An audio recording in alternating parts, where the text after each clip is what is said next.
The sneer on the veteran officer's face was as cold as the December morning, his hand resting arrogantly on his duty belt as he stared down the young black teenager in uniform. "Halloween was 2 months ago, kid," the cop mocked, his partner laughing loudly enough to silence the crowded diner. They saw an easy target, a teenager playing dress-up, ripe for public humiliation, and a quick arrest for impersonating an officer. They wanted to break him. But as the silver badge was finally slammed onto the table, catching the diner's fluorescent lights, the laughter abruptly died. The cops' faces drained of color. They weren't looking at a costume piece. They were looking at their absolute worst nightmare, and the brutal reality of their career-ending mistake was about to hit them like a freight train. The bell above the door of the Copper Kettle Diner jingled, a sharp, cheerful sound that cut through the low hum of early morning conversations and the rhythmic clattering of silverware. It was 6:15 a.m. in downtown Seattle. Rain lashed against the large front windows, distorting the neon glow of the streetlights into streaks of red and gold. DeAndre Hayes sat in a corner booth, a steaming mug of black coffee untouched in front of him. At just 19 years old, DeAndre possessed a quiet intensity that aged him well beyond his years. He was tall, broad-shouldered, from years of rigorous physical conditioning, and impeccably groomed. But it wasn't his posture that drew stares from the morning commuters. It was what he was wearing. DeAndre was dressed in a pristine, dark navy tactical uniform. The fabric was stiff and perfectly pressed, the creases on his trousers sharp enough to cut paper.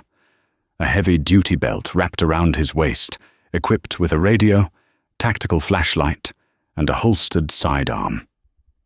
On his shoulders rested subtle, subdued stars, and over his left breast pocket, a specialized star-shaped badge caught the dim diner light, though the lettering was too small to read from a distance.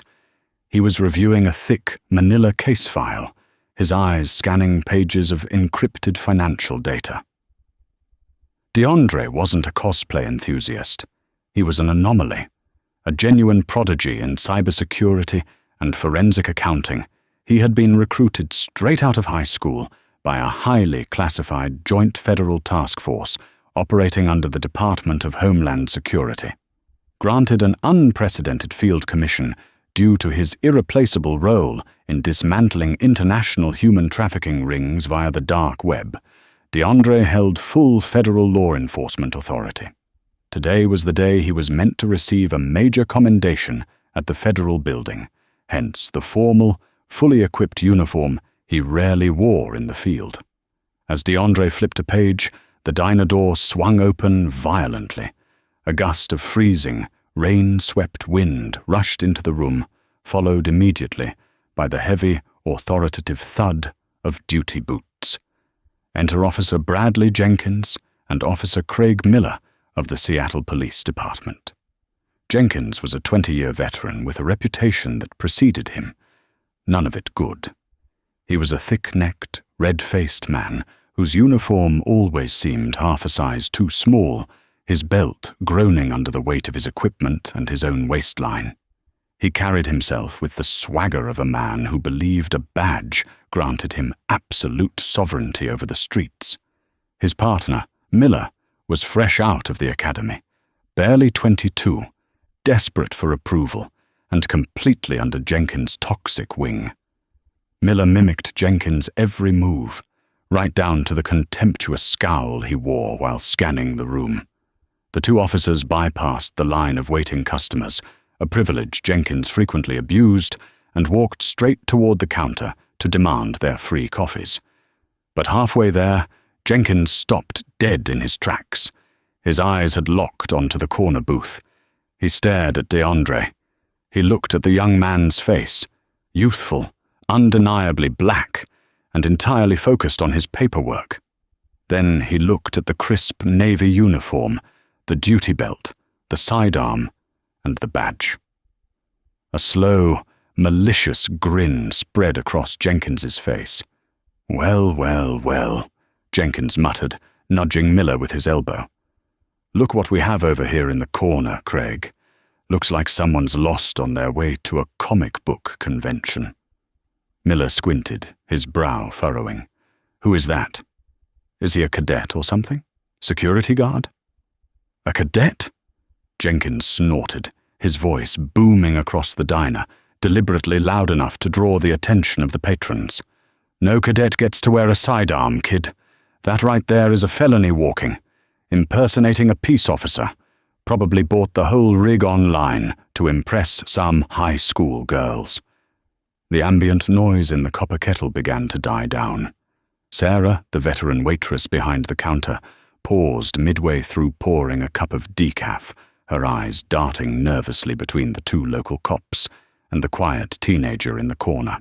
She knew Jenkins. Everyone in this precinct knew Jenkins, and they knew his temper. Jenkins adjusted his belt, puffing out his chest as he changed his trajectory, marching straight toward DeAndre's booth. Miller trailed a step behind, a smug smirk forming on his face, eager to watch his training officer exert dominance. "Hey, kid!" Jenkins barked, stopping 3 feet from the table. DeAndre didn't immediately look up. He finished reading the paragraph in front of him, carefully capped his black ink pen, placed it on the table, and finally raised his eyes. His expression was entirely neutral, an ocean of calm against Jenkins' aggressive posturing. "Can I help you, officers?"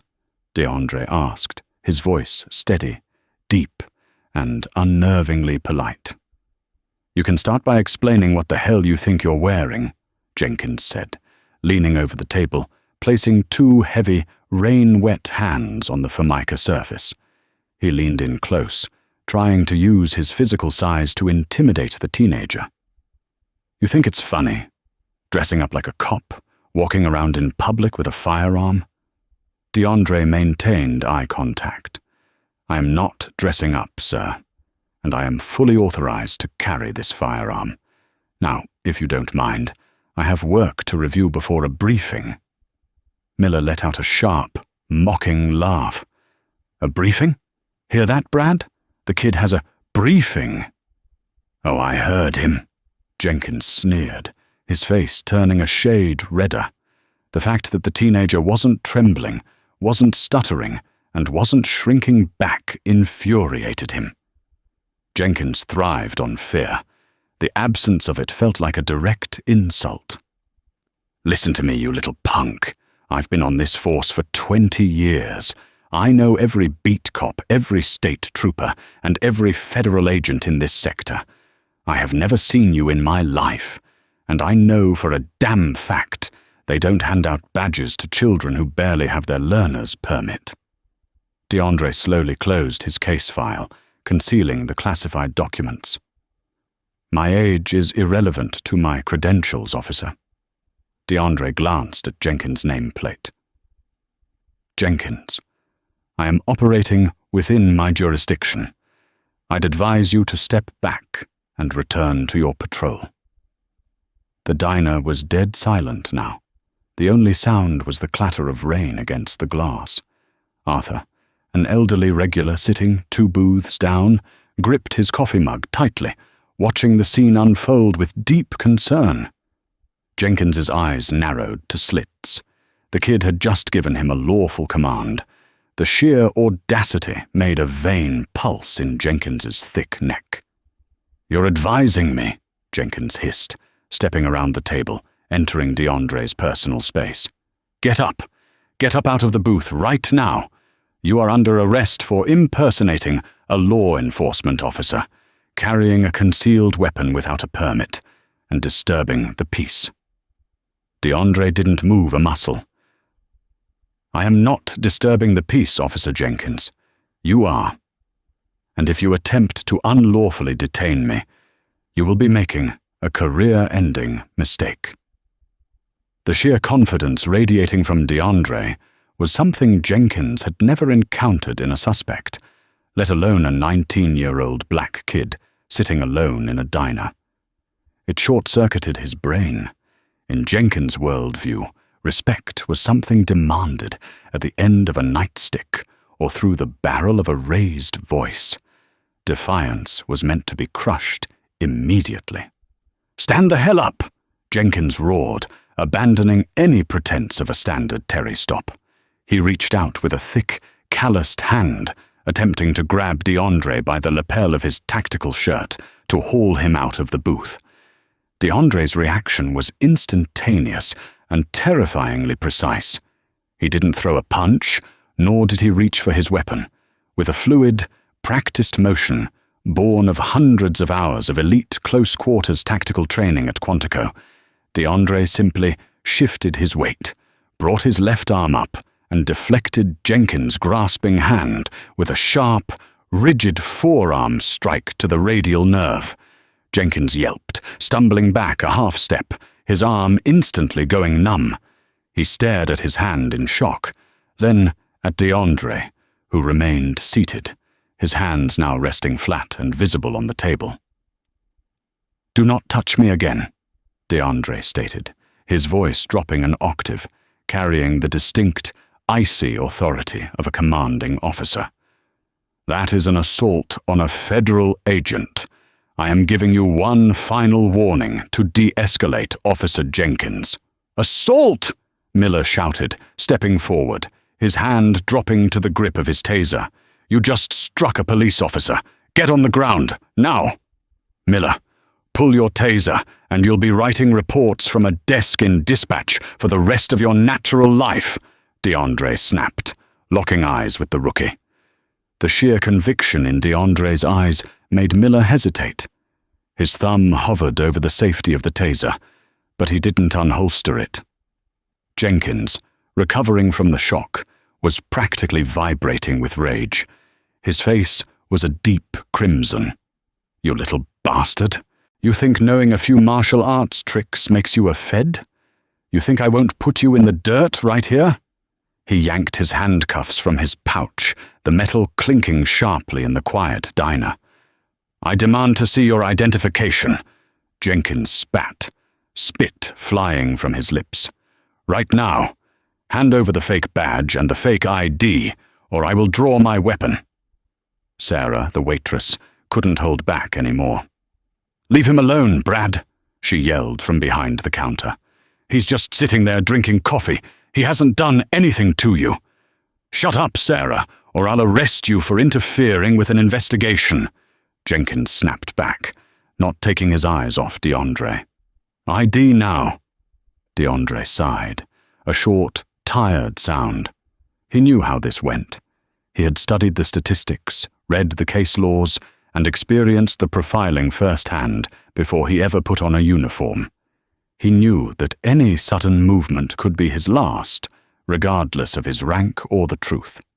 "My identification is in my left breast pocket, behind my badge," DeAndre said calmly, narrating his movements clearly for the benefit of both the officers and the dozen witnesses recording the interaction on their cell phones. "I'm going to slowly reach into my pocket with my left hand to retrieve my credentials." "Do it slow," Miller warned, his voice shaking slightly. The rookie was beginning to realize that something was terribly off. Fake cops usually panicked, ran, or broke down crying. They didn't calculate their movements like a seasoned veteran facing down a hostile threat. DeAndre reached up slowly. With his index finger and thumb, he unsnapped the leather flap of his breast pocket. He withdrew a sleek, black leather credentials wallet. He didn't toss it. He placed it deliberately in the center of the table, flipping it open. On the left side of the wallet was a heavy, incredibly detailed platinum star bearing the Grand Seal of the United States, surrounded by the words, "Department of Homeland Security, Joint Cyber Terrorism Task Force." On the right side was a solid, holographic ID card. It bore DeAndre's face, looking severe and unsmiling. The text in bold red letters read, "Special Agent DeAndre Hayes, Clearance, Top Secret, /SCI, Full Field Command Authority." Jenkins snatched the wallet off the table, his thick fingers smudging the holographic plastic. He stared at it. He squinted. Then he let out a harsh, barking laugh that echoed off the tiled walls. "Oh, this is good," Jenkins mocked, holding the wallet up for Miller to see. "This is real good. Department of Homeland Security? Special agent? You went all out on the dark web for this one, kid. What did this cost you? $100? 200? Miller chuckled nervously, looking at the ID. "It looks pretty real, Brad." "It's fake, you idiot," Jenkins said, smacking the back of Miller's arm. "Look at the birth date. It says he's 19. There are no 19-year-old special agents in Homeland Security. They don't give top-secret clearance to kids who still have a curfew." Jenkins slammed the wallet back onto the table, leaning in close again. "You really thought this was going to work? You thought you could flash a toy badge and I'd salute you?" DeAndre looked at his desecrated ID, then up at Jenkins. "I don't expect a salute from a man who disgraces his uniform, but I do expect you to call that badge number in to your dispatcher before you make a mistake that will ruin your life." "Oh, I'll call it in," Jenkins sneered, unhooking the radio mic from his shoulder. "I'm going to call it in, and when dispatch tells me this badge number belongs to a cereal box, I'm going to drag you out of here by your collar, throw you in the back of my cruiser, and charge you with so many felonies you'll be 30 before you see the sun." Jenkins keyed his mic. "Dispatch, this is Unit 4 Bravo." "Go ahead, 4 Bravo." The radio crackled with the voice of the morning dispatcher, a woman named Martha, who had been doing the job for 30 years. "Martha, I need you to run a badge number for me. Got a 1055 up here at the Copper Kettle. Kid impersonating a Fed. Got a fake badge and fake ID." "Copy that, 4 Bravo. Give me the numbers." Jenkins stared at the platinum star, reading the engraved digits at the bottom. "Badge number is Sierra Alpha 99274. Claims to be DHS, Joint Cyberterrorism Task Force. Name on the card is DeAndre Hayes." "Copy. Running it now." "Stand by," Martha replied. Jenkins crossed his arms, staring down at DeAndre with a look of absolute triumph. "Last chance to fess up, kid. Tell me where you bought it. Apologize, and maybe I'll just cite you for the disturbance and confiscate the toy." DeAndre picked up his coffee mug. It was lukewarm by now, but he took a slow, deliberate sip. "Officer Jenkins, I sincerely hope you have a good union representative, because you are going to need one in about 60 seconds. Miller shifted his weight from foot to foot. The crowd in the diner was completely silent, every eye fixed on the officers and the radio on Jenkins's shoulder. The seconds ticked by. 10 seconds, 20 seconds, 30 seconds. Usually, a fake ID comes back almost instantly as "no record found." But the radio remained silent with static. "Taking her time," Jenkins muttered, his confident facade showing the tiniest microscopic crack. Probably having trouble typing it in. 45 seconds. Then the radio keyed up. But it wasn't Martha the dispatcher.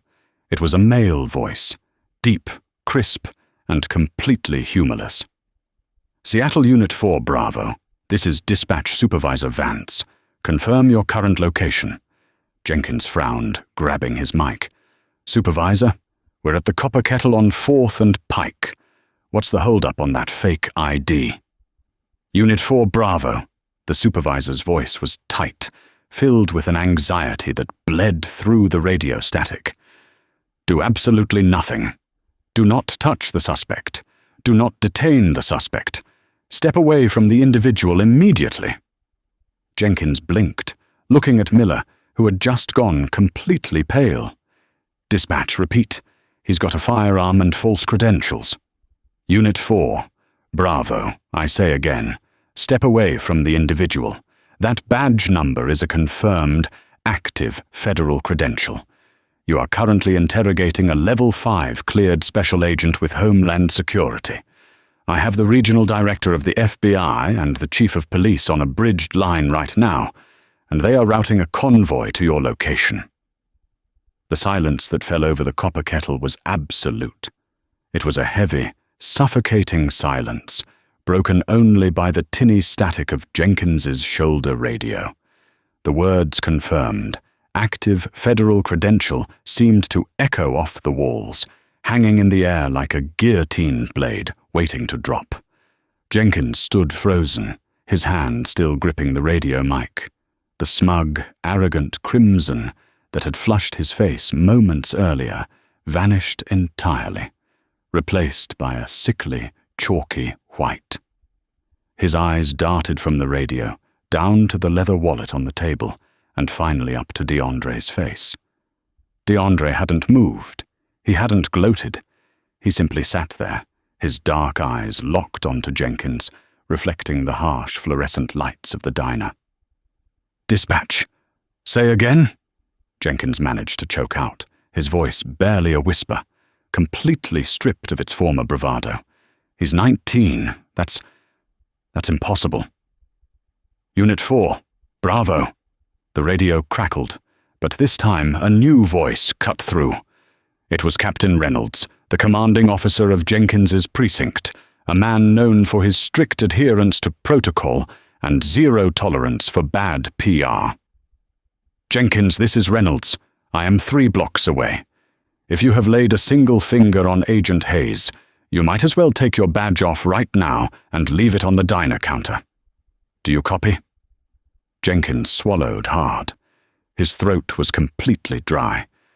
Copy, Captain." Miller, the rookie, took 3 rapid steps backward, putting as much distance between himself and DeAndre as physically possible within the cramped diner aisle. He looked like he was going to vomit. He looked at Jenkins with wild, panicked eyes. Brad, what did you do?" he whispered harshly. "You said he was a fake. You grabbed him." "Shut up, Craig," Jenkins hissed back, though there was no heat in it. He was operating purely on shock. He looked back at DeAndre, his hands trembling slightly as he lowered them to his sides. "Look, kid. Agent Hayes. I was just doing my job. You have to admit, you don't look like a Fed. I had probable cause to verify." DeAndre slowly stood up. At 6'2", he towered over the older, heavier cop. He picked up his badge wallet, snapped it shut with a sharp crack that made Miller jump, and tucked it back into his breast pocket. "Probable cause?" DeAndre repeated, his voice echoing clearly in the silent room. "You approached me based on my age and my race. You assumed I lacked the capacity to earn the uniform I wear. You initiated an unlawful detainment, attempted physical assault on a federal officer, threatened me with a deadly weapon, and publicly defamed my character. That is not probable cause, Officer Jenkins. That is a civil rights violation and a federal crime." Before Jenkins could formulate a stuttering defense, the red and blue strobes of police cruisers painted the diner windows. It wasn't just one car, it was 4 Seattle police cruisers, followed closely by 2 unmarked, blacked-out SUVs. The cavalry had arrived, and they weren't there to back up the local patrolman. The diner doors burst open. Captain Reynolds strode in first, his uniform immaculate, his face set in a furious scowl. Right behind him was Special Agent Harrison Croft, DeAndre's direct commanding officer at Homeland Security. Croft was a silver-haired, hardened veteran of federal law enforcement who looked like he chewed gravel for breakfast. "Captain, Agent Croft," DeAndre said calmly, standing at parade rest beside the booth. "Agent Hayes?" Croft nodded respectfully, quickly looking DeAndre over to ensure he wasn't injured. Then Croft turned his terrifying gaze onto Jenkins and Miller. Captain Reynolds didn't waste a second. He marched straight up to Jenkins, stopping mere inches from his face. "Jenkins, what in God's name is wrong with you?" Reynolds demanded, his voice low but vibrating with rage. "Captain, I can explain," Jenkins stammered, raising his hands defensively. "He's just a kid. I saw the gun, I saw the badge, I thought it was a civilian playing dress-up. I was protecting the public." "You were protecting the public from one of the highest-ranking cybercrimes operatives in the Pacific Northwest," Special Agent Croft interrupted, stepping forward. He didn't yell. He didn't have to. The sheer contempt in his voice was enough to make Jenkins shrink. "Agent Hayes single-handedly decrypted a human trafficking network last week that saved 42 children.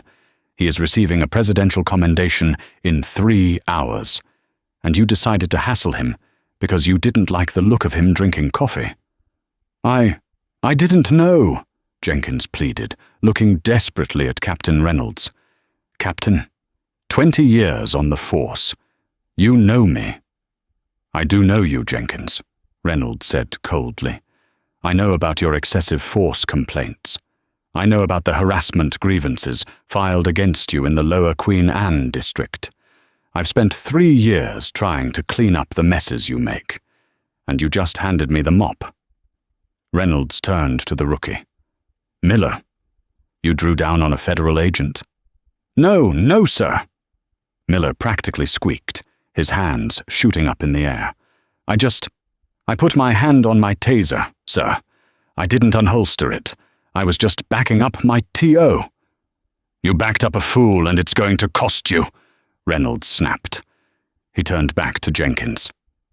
"Officer Jenkins, under the authority of the Seattle Police Department, you are hereby stripped of your police powers, pending a full internal affairs investigation and an independent review by the Federal Bureau of Investigation for civil rights violations."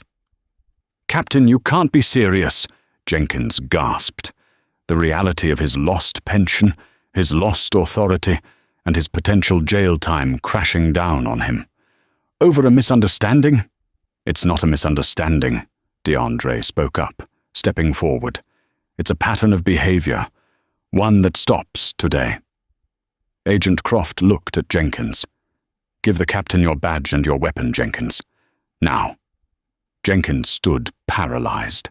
The diner patrons, who had been holding their breath, began to murmur. Cell phone cameras were still recording, capturing every agonizing second of the veteran cop's downfall. Defeated, utterly humiliated, Jenkins reached down with trembling hands. He unclipped his duty weapon, handing it awkwardly to Captain Reynolds. Then he unpinned the silver shield from his chest, the shield he had hidden behind for 2 decades to bully those he deemed beneath him. He handed it over. "Now," Croft said, his eyes narrowing, "you will show Agent Hayes the respect his rank and his actions demand. You owe him a salute, former Officer Jenkins." Jenkins looked at Croft, then at Captain Reynolds, who gave a sharp nod of agreement. Jenkins' face twisted in agony. The pride he held so dearly was being shattered into dust. He looked at DeAndre, the 19-year-old kid he had mocked just minutes prior. Slowly, agonizingly, Jenkins raised his right hand to his brow, delivering a stiff, forced salute to the teenager. Miller, terrified, quickly followed suit, saluting DeAndre with shaking fingers. DeAndre did not return the salute. He simply nodded. "Dismissed," he said coldly.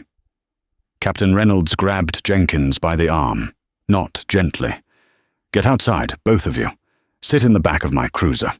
You're riding back to the precinct like suspects." As Jenkins and Miller were marched out of the diner in disgrace, the patrons of the Copper Kettle erupted. It started with a slow clap from Arthur, the old man in the booth, and quickly grew into applause and cheers from the entire restaurant. DeAndre stood by his booth, turning back to Agent Croft. "Thank you for the quick response, sir. Though it wasn't strictly necessary, I had it under control." Croft cracked a rare, genuine smile. "I know you did, DeAndre. But some men need an audience when they learn their lesson. Grab your coffee. We have a commendation ceremony to get to." while former officer Bradley Jenkins sat sweating in the sterile, windowless holding room of the Seattle Police Department's Internal Affairs Division. DeAndre Hayes stood under the vaulted, gold-leaf ceilings of the federal building's grand auditorium. The contrast could not have been more absolute. DeAndre stood at attention on the mahogany stage. Flanking him were the regional director of the FBI, the mayor of Seattle, and Secretary of Homeland Security Catherine Caldwell, who had flown in from Washington, D.C. specifically for this event. The room was packed with high-ranking officials, tactical commanders, and intelligence analysts. Special Agent Hayes, Secretary Caldwell's voice amplified through the auditorium, carrying a weight of profound respect.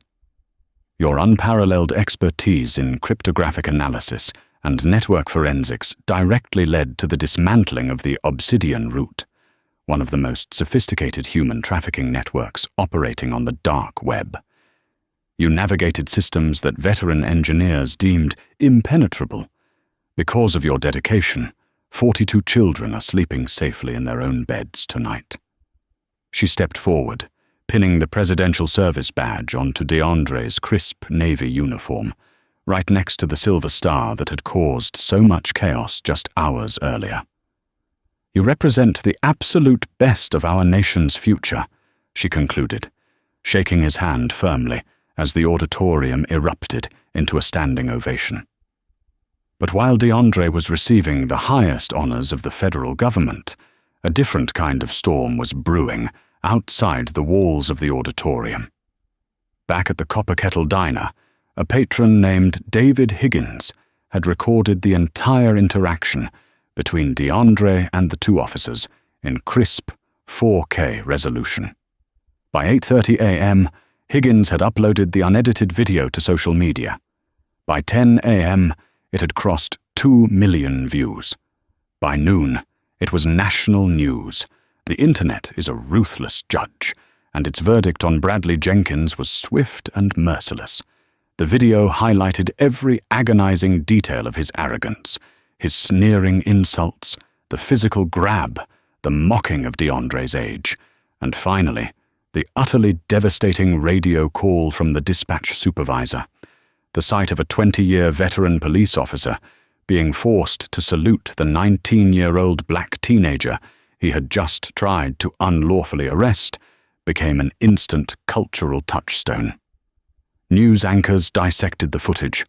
Legal experts flooded morning talk shows to explain exactly how many federal laws Jenkins had broken in a span of 3 minutes. Inside the precinct, Captain Reynolds was fighting a losing battle against a ringing phone that refused to stop. The switchboard was completely overwhelmed by furious citizens from across the country, demanding Jenkins' immediate termination. In the holding room, Jenkins paced furiously, his heavy boots scuffing the linoleum. The door clicked open, and in walked Gary Henderson, the senior representative for the police union. Henderson looked exhausted, rubbing his temples as he dropped a thick file onto the metal table. "Well?" Jenkins demanded, leaning over the table. "When do I get my badge back? This is a suspension, right? Paid administrative leave until this blows over?" Henderson looked up at Jenkins with an expression of pure pity mixed with disgust. "Brad, you don't have a badge anymore. Captain Reynolds fast-tracked your termination. You're fired, effective 2 hours ago." "They can't do that!" Jenkins roared, slamming his fist onto the table. "The union contract. The union contract doesn't cover federal civil rights violations caught on multi-angle high-definition video, Brad," Henderson snapped back, losing his temper. "I just got off the phone with the FBI field office. They are opening a criminal probe into you. The local DA is preparing assault and battery charges. And to top it all off, the kid you assaulted is a genuine Level 5 cleared asset for Homeland Security.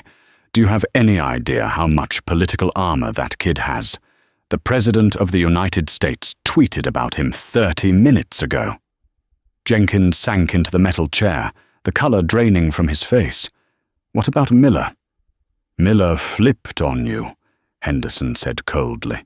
He gave Internal Affairs a full statement, said you had a history of profiling, said you initiated the contact without probable cause, and said you instructed him to draw his taser. He's looking at a lengthy suspension, but he's cooperating to save his own skin. Jenkins felt the walls closing in. His career was ash. His reputation was globally radioactive. But as the panic subsided, a dark, desperate anger took its place. He refused to be the villain of this story. If he was going down, he was going to drag that arrogant, 19-year-old Fed down with him. "Get me Richard Blackwell," Jenkins muttered, his eyes narrowing. Henderson paused. Richard Blackwell was a notorious, high-priced defense attorney, known for playing incredibly dirty. He specialized in smearing victims to save corrupt clients. "Brad, you don't have the money for Blackwell." "I have a pension," Jenkins growled. "Get him on the phone. That kid has to have a weak spot. Nobody gets that kind of clearance at 19 without cutting corners. I'm going to expose him." By Monday morning, Richard Blackwell had orchestrated his first counter-offensive. Wearing a tailored three-piece suit, Blackwell stood behind a podium outside the King County Courthouse, flanked by a defiant-looking Jenkins. "The public has rushed to judgment based on an out-of-context video," Blackwell told the swarm of reporters, his voice smooth and practiced. "Officer Jenkins is a decorated veteran who made a reasonable, split-second assessment. Who wouldn't question a heavily armed teenager in a diner? We have reason to believe that Mr. Hayes's so-called federal credentials were part of a heavily politicized diversity initiative, an experimental program pushing unqualified youths into sensitive positions to meet quotas. The press conference was a calculated move. Blackwell didn't need to win in court immediately. He needed to muddy the waters of public opinion.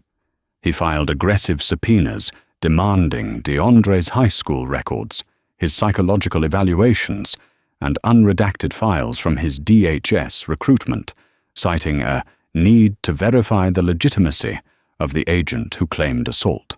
When DeAndre saw the broadcast from his secure terminal in the Cyber Terrorism Task Force hub, his expression remained impassive. Special Agent Croft, however, was livid. "I'm going to have Blackwell disbarred," Croft snarled, pacing behind DeAndre's workstation. "He's trying to frame your recruitment as a political stunt to justify his client's bigotry. I'm shutting down those subpoenas under national security protocols." "Let him file them, sir," DeAndre said quietly, his fingers flying across his mechanical keyboard at blinding speed. "They're desperate, and desperate men make mistakes." DeAndre wasn't just a prodigy, he was a hunter. He knew that Jenkins' aggressive pivot didn't make sense. A dirty cop caught on tape usually took a plea deal to avoid federal prison. Hiring a shark like Blackwell meant Jenkins had access to serious, hidden funds, and he was terrified of a deeper investigation. "Agent Croft," DeAndre said, his eyes scanning cascading lines of encrypted green text on his secondary monitor. "I've been running a background algorithm on Jenkins's financial history since the incident. Standard procedure for anyone who physically assaults a federal agent." "And?" Croft asked, leaning in. "His police salary and declared assets don't match his spending profile. But what's more interesting is a dormant offshore account routed through a shell company in the Cayman Islands. It received deposits on the 1st of every month for the last 3 years. DeAndre clicked a mouse, bringing up a complex web chart of digital transactions. "I traced the deposit origins. They bounced through several cryptocurrency mixers. But the root nodes—" DeAndre paused, his jaw tightening. He highlighted a specific cluster of IP addresses. Croft adjusted his glasses, reading the screen. The veteran agent's blood ran cold. "Those are the same financial nodes we seized during the Obsidian Route raid last week. The trafficking ring." "Yes, sir," DeAndre confirmed, his voice grave. Jenkins wasn't just a dirty cop. He was on their payroll. He was providing them with police patrol routes, tip-offs on local vice raids, and running license plates for the cartel. The implications were staggering. Jenkins' harassment of DeAndre and the diner suddenly took on a sinister new light. Had Jenkins subconsciously recognized the DHS task force uniform from rumors? Had he been tipped off that federal cyber agents were in his district? Or was it just blind, ignorant racism that had accidentally put him face to face with the exact agent who had just destroyed his illicit income stream? He doesn't know you were the lead analyst on the Obsidian raid, Croft realized, staring at the screen. Blackwell is trying to smear you to save Jenkins from a civil rights charge, completely unaware that Jenkins is tied to a federal RICO case. "They're playing checkers, sir," DeAndre said, a cold, calculating light in his eyes. He began compiling the evidence into a secure, encrypted dossier. Let's show them what chess looks like. 2 weeks later, the preliminary hearing for Bradley Jenkins's civil rights violations took place in a packed King County courtroom. The atmosphere was electric. Richard Blackwell was in his element, pacing before the judge, arguing passionately that the case should be dismissed due to procedural errors and entrapment. "Your Honor, my client was performing his sworn duty," Blackwell argued smoothly. He encountered an armed teenager. The failure of the federal government to properly notify local precincts of this boy genius operating in their jurisdiction is the real crime here. We demand the charges be dropped. Jenkins sat at the defense table, wearing a crisp suit, projecting an aura of quiet confidence. He looked back at the gallery, giving a subtle, arrogant smirk to a few of his former police buddies who had shown up to support him. He thought he had won. He thought the legal system he had manipulated for 20 years was going to protect him one last time. Judge Harrison, a no-nonsense jurist, adjusted her glasses and looked over the filings. She seemed skeptical of Blackwell's grandstanding, but the defense had found a narrow, technical loophole regarding the jurisdiction of the initial arrest attempt. "Mr. Blackwell, your arguments are creative," Judge Harrison noted, her tone dry. "However, the video evidence is compelling. I am inclined to let a jury decide the matter of—" Before the judge could finish her sentence, the heavy oak doors at the back of the courtroom swung open with a resounding thud. The entire courtroom turned. Striding down the center aisle was Special Agent DeAndre Hayes. He was no longer in his tactical uniform. Today, he wore a razor-sharp, tailored charcoal federal suit. He carried a heavy, locked titanium briefcase. Flanking him on his right was Special Agent Croft. Flanking him on his left were 4 heavily armed agents from the FBI's elite organized crime division, wearing tactical vests. Blackwell stopped mid-sentence, his mouth hanging open. Jenkins' arrogant smirk vanished, replaced by a sudden, chilling dread. The temperature in the room seemed to plummet. "Your Honor," Agent Croft announced, his voice booming through the silent courtroom as they breached the wooden gate separating the gallery from the court. "We apologize for the interruption, but this local proceeding is hereby preempted under federal authority." Judge Harrison frowned deeply. "Agent Croft, this is a state courtroom. You cannot simply walk in here and—" "We can, Your Honor, when the defendant is officially designated as a flight risk and a threat to national security," Croft countered, stepping forward and placing a thick stack of documents stamped with a red top-secret seal onto the judge's bench. "What is the meaning of this?" Blackwell demanded, his face flushing red. "This is a theatrical stunt. My client is here for a misdemeanor assault charge." DeAndre stepped up to the defense table, looking down at Jenkins. The 19-year-old's eyes were like dark, frozen glass. There was no anger, only the absolute, crushing weight of justice. "Bradley Jenkins," DeAndre said, his voice calm but echoing in the dead silent room. "You are no longer being charged with simple assault." DeAndre placed a single piece of paper on the table in front of Jenkins. It was a federal indictment warrant. "Under the Racketeer-Influenced and Corrupt Organizations Act, you are hereby under arrest for wire fraud, conspiracy to commit human trafficking, money laundering, and aiding and abetting a transnational criminal syndicate," DeAndre read flawlessly, never breaking eye contact with the terrified man before him. Jenkins couldn't breathe. His heart hammered against his ribs like a trapped animal. "No," he whispered, his hands beginning to shake violently. "No, this is a mistake. I don't know what you're talking about." "We recovered the burner phone from your gym locker an hour ago, Brad," Croft said, leaning over the table. "We have the encrypted texts. We have the Cayman Island routing numbers. We have the GPS data matching your patrol cruiser to the cartel's drop zones. It's over." Blackwell looked at the indictment, his eyes widening in pure horror. He was a sleazy lawyer, but he wasn't stupid. He knew a federal RICO case involving human trafficking was a career ender. It was the kind of case that put lawyers in prison just for being too close to it. Blackwell immediately took 3 large steps away from Jenkins. "Your Honor," Blackwell stammered, raising his hands. I was completely unaware of these allegations. I must immediately request to withdraw as defense counsel." "Richard, what are you doing?" Jenkins screamed, his voice cracking in panic. "You work for me." "I work for men who punch people in diners, Brad," Blackwell hissed back, gathering his briefcase. "I don't work for men who sell children to the cartel. You're on your own."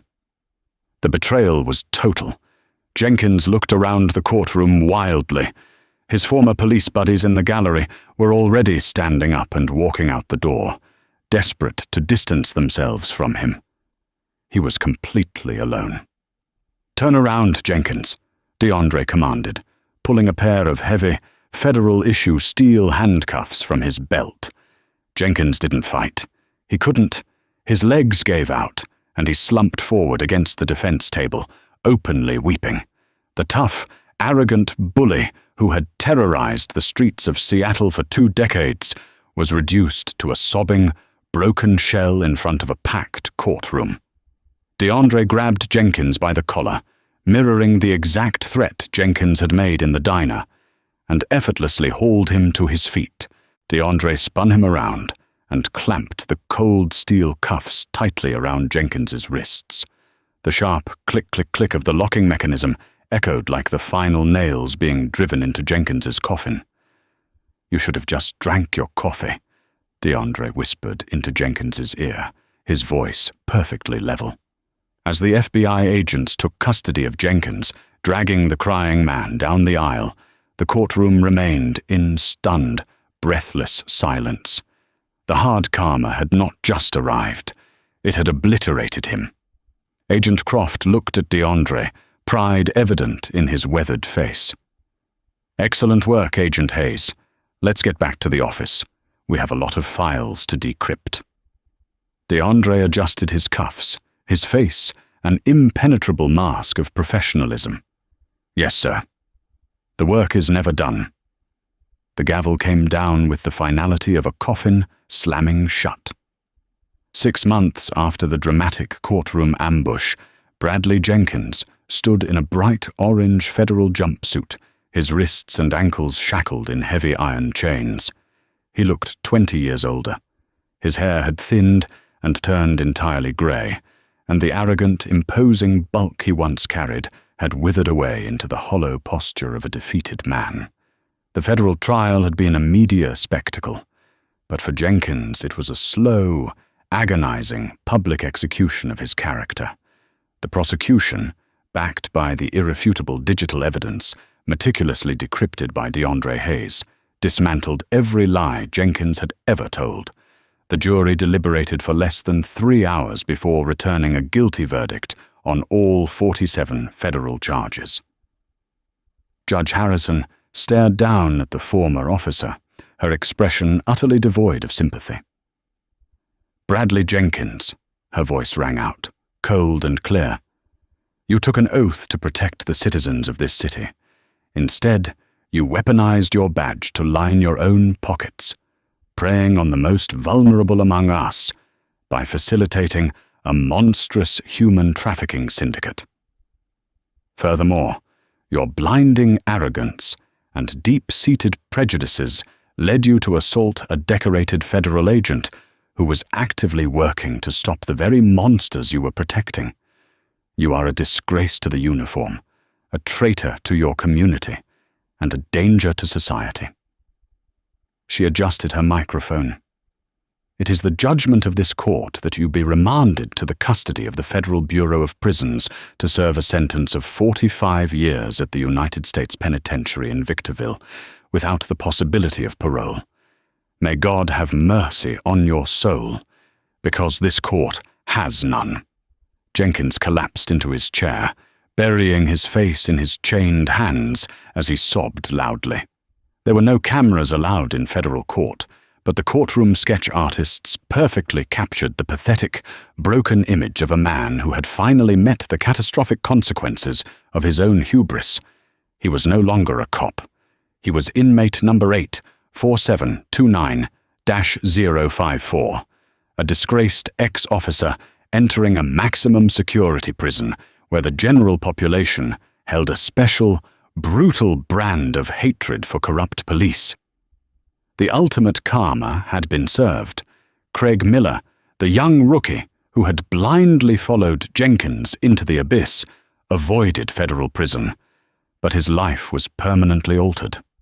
In exchange for his full testimony against his training officer, the district attorney dropped the assault charges. However, Miller was stripped of his peace officer certification. He was permanently banned from working in law enforcement, private security, or any government capacity in the United States.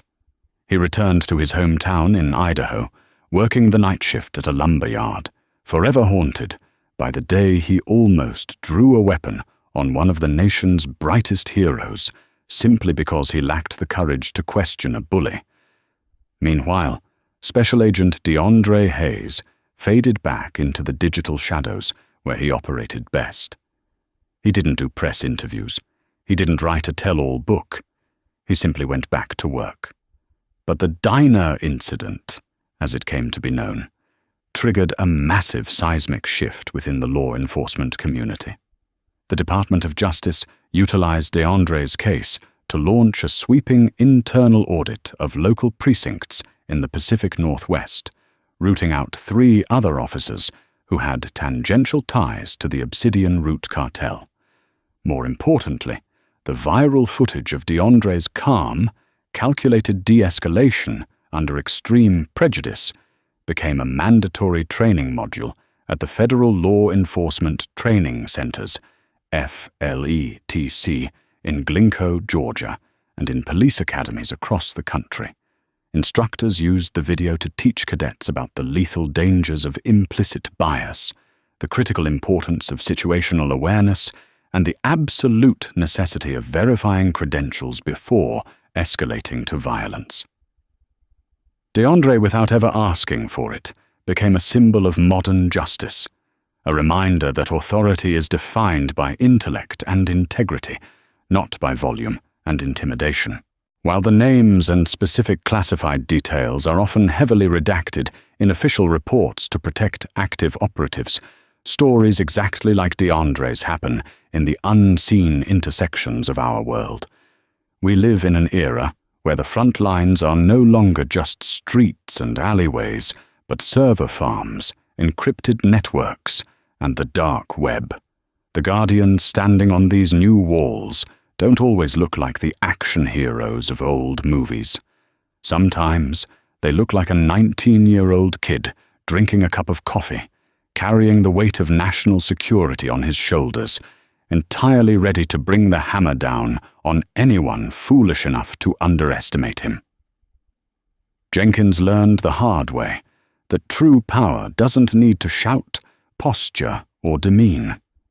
True power sits quietly in a corner booth, armed with undeniable truth, waiting for the wicked to dig their own graves. If this incredible story of ultimate justice, hard karma, and silent heroism sent chills down your spine, you are not alone. The world is full of hidden heroes like DeAndre who walk among us every single day, quietly keeping the monsters at bay while refusing to back down to corrupt bullies. We put our heart into bringing these powerful, real-life narratives to light, because everyone needs to see what happens when arrogance meets absolute brilliance. Did Jenkins get exactly what he deserved? How would you have reacted in DeAndre's shoes?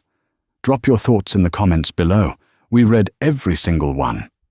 If you want more gripping, pulse-pounding stories of justice served cold, hit that like button, share this video with your friends to spread the message, and absolutely smash that subscribe button.